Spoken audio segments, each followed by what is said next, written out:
Usisahau kushare, kusubscribe na kulike. Ifuatayo ni historia fupi ya marehemu ndugu Laurensia Mgeni Kasongi kuzaliwa.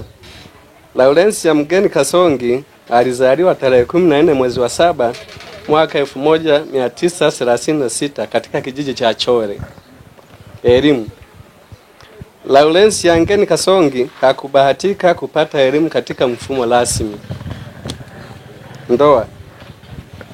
Laurensia Mgeni Kasongi aliolewa na ndugu Jeremia Francis Kiponja tarehe 26 mwezi wa 7 mwaka 1959 na kubahatika kuzaa watoto 9, wa kiume 3 na wa kike 6. Imani. Laurensia Mgeni Kasongi alibatizwa tarehe 9 mwezi wa 10 mwaka 2005 katika parokia ya Bikira Maria Afya ya Wagonjwa Sengerema na kupata komunio siku hiyo hiyo. Kuugua. Laurensia Mgeni Kasongi alianza kuugua mwaka 2011 akiwa anasumbuliwa na tatizo la moyo kupanuka pamoja na presha ya kupanda, na kupatiwa matibabu katika hospitali ya rufaa ya Sengerema na kupata nafuu, akaruhusiwa siku hiyo. Tarehe 8 mwezi wa 3 mwaka 2025 aliugua tena na kupelekwa katika hospitali teule ya wilaya ya Sengerema akiwa anasumbuliwa na tatizo la presha ya kupanda pamoja na moyo kupanuka na kupatiwa matibabu, baadaye kuruhusiwa kurudi nyumbani. Tarehe 14 mwezi wa 3 mwaka 2025 hali ilibadilika ghafla na kupatwa mauti mnamo saa 5:30 usiku nyumbani kwake. Marehemu ameacha watoto 7, wa kiume 3 na wa kike 4, wajukuu 33 na vitukuu 28. Shukurani. Familia inashukuru madaktari wote waliojitahidi kuokoa maisha ya marehemu. Pia familia inashukuru watumishi wote wa Mungu waliokuwa wakimwombea marehemu.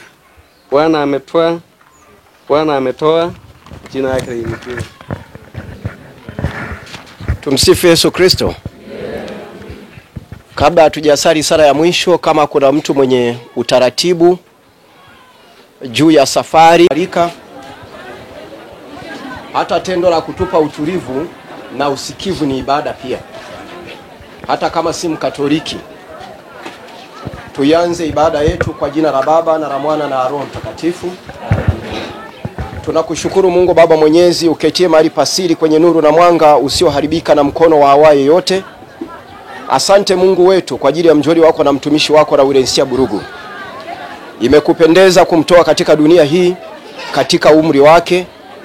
Sasa Baba, tunaomba akaweze kustarehe pamoja na watakatifu walioshinda vita huko mbinguni. Tunajua kwamba safari yetu ni moja, hata sisi tutatoka hapa duniani, lakini Mungu wetu tupe matumaini.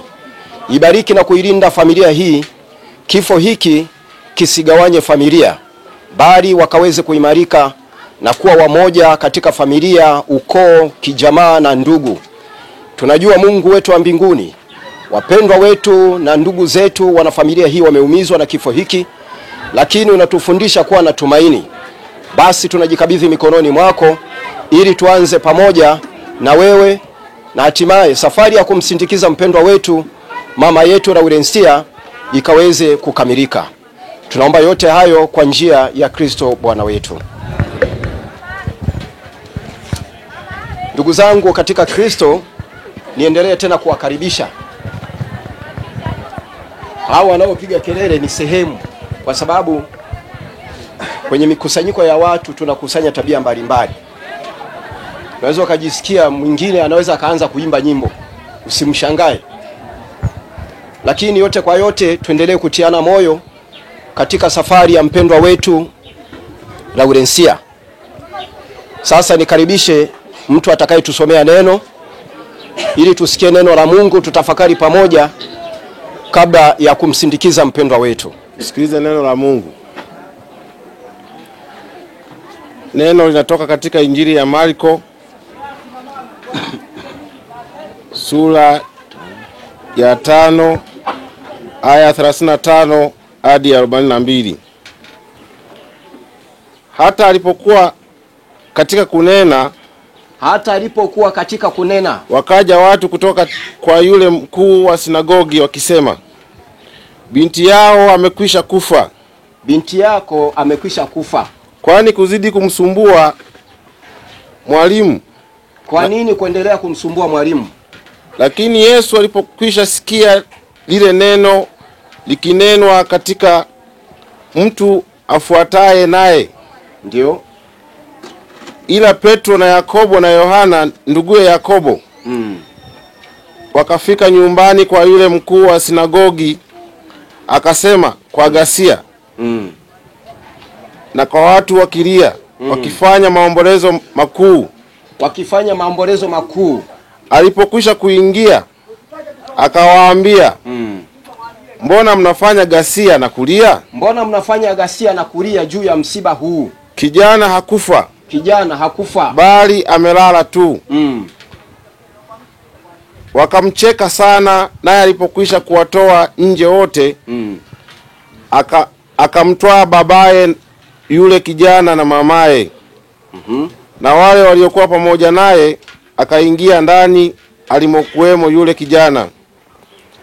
Akamshika mkono kijana, akamwambia, Talitha kumi, tafasiri yake, msichana, na kuambia inuka. Mara akasimama yule kijana akaenda, maana alikuwa amepata umri wa miaka 12. Mara wakashangaa mshangao mkuu, umri wa miaka 12. Mara wakashangaa mshangao mkuu. Hilo ndilo neno la Mungu. Tumsifu Yesu Kristo. Hata kama huwezi kuchukua injili yote, lakini kuna maneno ambayo yamebeba dhamira. Kuna maneno yanasema, hata alipowaambia, yani Yesu alipowaambia kwamba huyu hakufa bali amelala, maandiko yanatuambia wakamcheka sana. Si kumcheka tu, wakamcheka sana. Tafsiri ya kuchekwa sana, walimuona kama mwenda wazimu. Lakini tunaambiwa akaendelea na kazi iliyompeleka pale, akawaambia, hebu tokeni nje. Akaanza kuzungumza na yule aliyekufa. Kuna neno limetamkwa linasema Talita kumi. Maana yake, kijana, nakwambia inuka. Na mara yule kijana akainuka, akawa hai tena. Tumsifu Yesu Kristo. Imani inaweza kutenda jambo lolote. Imani inaweza kukufanya uwe hai hata kama umekufa. Imani inaweza kumfanya kuwa hai aliyekufa hata kama amekufa. Ni msamiati mgumu kidogo. Lakini kwa nini nasema hivi? Maisha ya mwanadamu hatuhofu kitu chochote. Yaani hatuna kitu kikuu ambacho kinatutia hofu tofauti na kifo. Yaani ungekiondoa kifo hapa duniani, mwanadamu maisha yake ni ya kujitawala sana. Ila kila mmoja akifika kwenye kifo anakuwa mpole. Kwa sababu mimi na wewe tukifika kwenye kifo hatuna ujanja.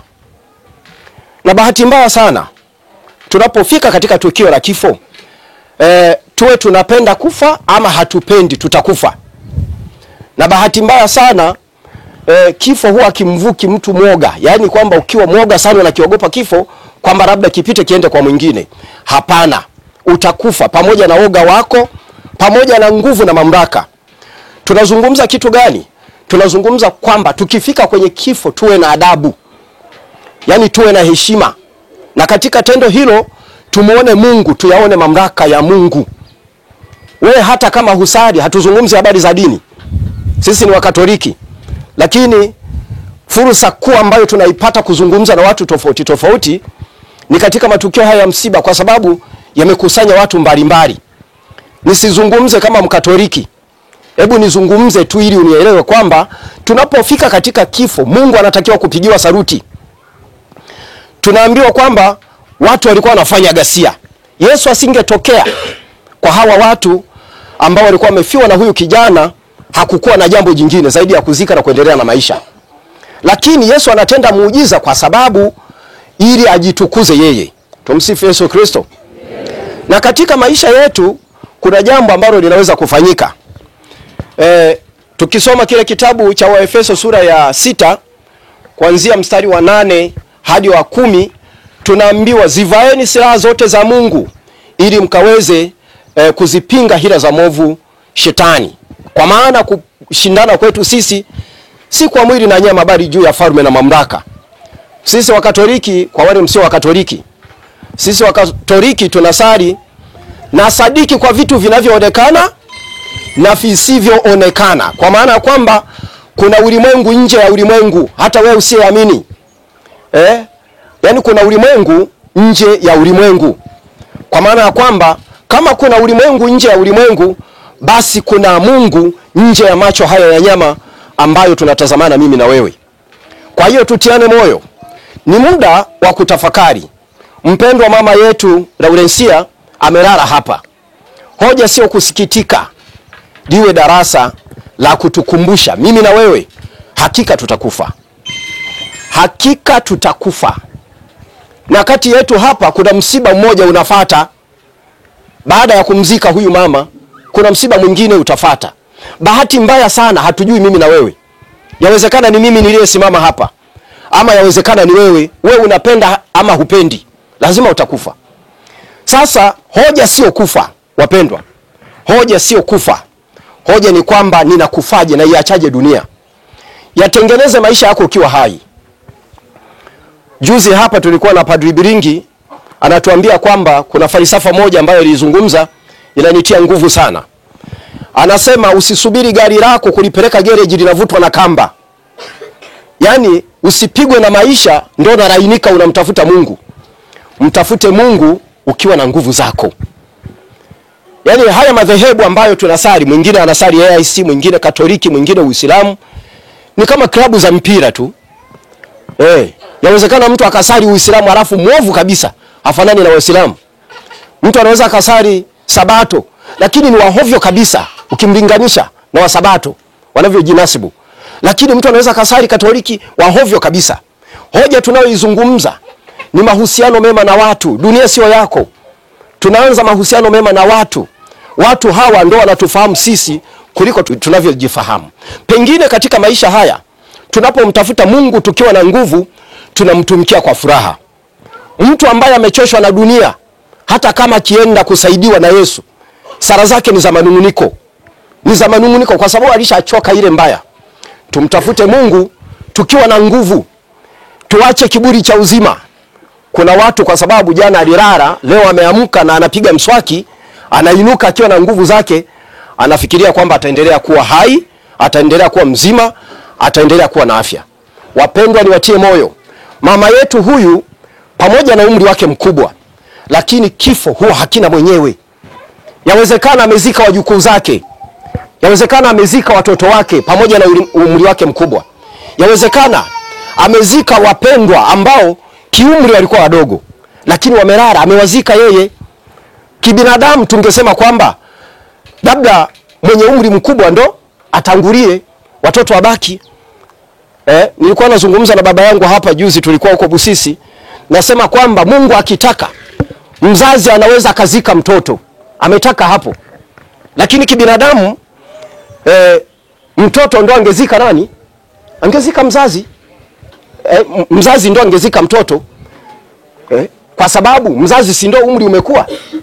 Tunatarajia kwamba kama umekuwa sana kwa dalili ama kwa ishara za kibinadamu, wewe ndio utatangulia. Lakini Mungu anaweza kaamua kuchukua wa miaka 2, anaweza kuamua kuchukua wa miaka 5. Wapendwa, dunia sio yetu. Na wewe ambaye tumekutana kwa mara ya kwanza hapa msibani, iwe changamoto. Sikiliza. Dunia hii ina mambo makuu matatu tu yanayoihangaisha. Watu wanahangaishwa na maisha, uchumi. Ni namba 1. 2, magonjwa. 3, migogoro ya ndoa. Yaani tukifunuana mioyoni hapa mambo matatu tu. Yaani mmoja analilia ndoa, mwingine analilia uchumi, mwingine analilia hivyo uzima labda. Lakini Mungu wetu ni Mungu yule yule. Wewe hata kama uwe na pesa, kuna watu wana pesa zinasubiri matatizo hapa. Lakini kuna watu wana matatizo yanasubiri fedha. Kwamba nikipata hela angalau uvimbe wangu nikatibiwe. Yaani umeutunza uvimbe ili ukipata pesa ukatibiwe. Lakini dunia hii amini, kuna watu wana pesa zinasubiri matatizo. Lakini pamoja na pesa hizo nyingi, sisi wote tukifika kwenye kifo lazima tushike adabu. Tukisoma kile kitabu cha Warumi sura ya 14 kianzia mstari wa 7, 8 na 9, kule tunaambiwa kwamba tukifa ama tukiishi sisi ni mali ya Bwana. Wapendwa, niwatie moyo hasa wanafamilia ambao tumepoteza mama yetu, lakini tusilie kama watu wasiokuwa na matumaini. Tumaini letu sisi ni mbinguni. Mimi ninayezungumza hapa, ukisikia nimekufa sherekea. Nilishajiandaa kiakili kwamba siku moja nitakufa. Mimi hata nikitoka hapa nikifa, njoo msibani tu, sina kesi na Mungu. Mengine tutajuana naye yeye, kwa sababu mimi na yeye tunajuana. Kama ni mdhambi kwake, sio kwako. Kwa hiyo mpendwa, tengeneza mahusiano yako na Mungu. Jisogeze kwa Mungu. Hauishi kwa sababu yako. Kuna watu wanasubiri ili wazeeke kidogo ndo wamtafute Mungu. Una mkataba na Mungu. Kuna watu wanasubiri awe na change kidogo ili ndo aanze kusali. Kuna watu, habari ya watu wanaokwenda kwenye nyumba za ibada, wao wanaona kama wapumbavu fulani wamepungukiwa akili. Yaani akikugrade kwenye mzani anakuona kama umeme mdogo kidogo kichwani. Lakini yote kwa yote, na kila mmoja athibitike kwa msimamo wa akili yake. Masuala ya imani sio vita. Hatupelekani kwa mgambo, lakini na kutia moyo kwamba wakati umefika tujilete mbele za Mungu, kwa sababu hatua zetu zinahesabiwa na Mungu, na tuwe waaminifu katika maisha yetu ili tuweze kumfurahisha Mungu ambaye ndio amebeba tumaini letu la hapa duniani na tuzo huko mbinguni. Kwa mara nyingine niseme, na watia moyo sana familia, mjipe moyo. Misiba mingi huwa inazaa misiba. Hili lazima niliseme. Misiba mingi inazaa misiba. Labda alirogwa na fulani. Labda fulani ndio alisababisha majanga. Labda fulani alifanya hili. Hapana. Tutiane moyo. Mtu akisha atoka ametoka. Akisha kufa hatutafuti kufufua mtu. Msiba huu tuunganishe kama familia. Waunganishe kama watoto. Waunganishe kama wajukuu. Muwe familia moja ambayo kwa mama huyu kutoka, aliye nyuma yake anabeba kijiti cha mamlaka. Kibinadamu huyu mama alikuwa muamuzi. Yaani hakuna anayeweza kuamua badala yake hata kama amechoka. Lazima mkamuombe ushauri. Sasa kutoka kwake kumuinue mtu mwingine katika familia akaweze kutamka kwa niaba yake, ili tumuone mkubwa mwingine anafuata katika familia. Na mwisho wa siku tutii huyo badala ya mama huyu Laurensia ambaye amelala. Ndugu zangu, niwatie moyo, tuendelee na safari ya kumsindikiza mwenzetu kwa heshima zote zinazostahili ili akalale katika nyumba yake ya umilele. Tuombe. Kwa jina la Baba na la Mwana na Roho Mtakatifu. Mtakatifu Baba yetu wa mbinguni, tunakushukuru sana kwa ajili ya neno hili. Tazama, tumelisoma hili neno ili litutie moyo na kututia nguvu tena na tena katika safari yetu kwanza ya maisha, lakini tena katika safari yetu ya kumsindikiza mjoli wako na mtumishi wako Laurensia Burugu. Tunakushukuru Mungu Baba wa mbinguni kwa sababu neno hili litakuwa kama mbegu ambayo imepandwa katika mioyo yetu. Hatutatoka bure. Tusijisifu juu ya tuweze kuyaona makosa yetu, na kwamba dunia hii tutaiacha. Mali hatutakwenda nazo. Tutakwenda uchi kama tulivyokuja. Mungu wetu wa mbinguni, tufundishe kuwa na adabu katika maisha.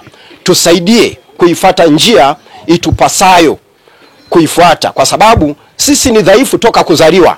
Hakuna mtu mwenye mamlaka ambaye atadumu nayo mpaka kuzikwa nayo. Tunakushukuru Mungu Baba wetu wa mbinguni kwa sababu neno hili halitakwenda bure, bali itakuwa kama mbegu ambayo imepandwa ndani ya mioyo ya watu wako waliokusanyika hapa.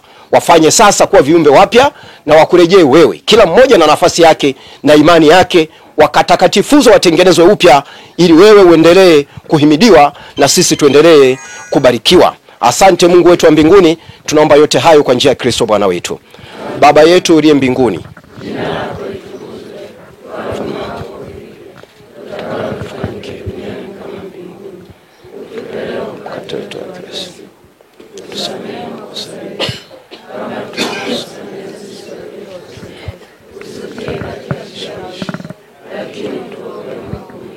Salamu Maria, umejaa neema, Bwana yu nawe, umebarikiwa kuliko wanawake wote, na Yesu mzao wa tumbo lako amebarikiwa.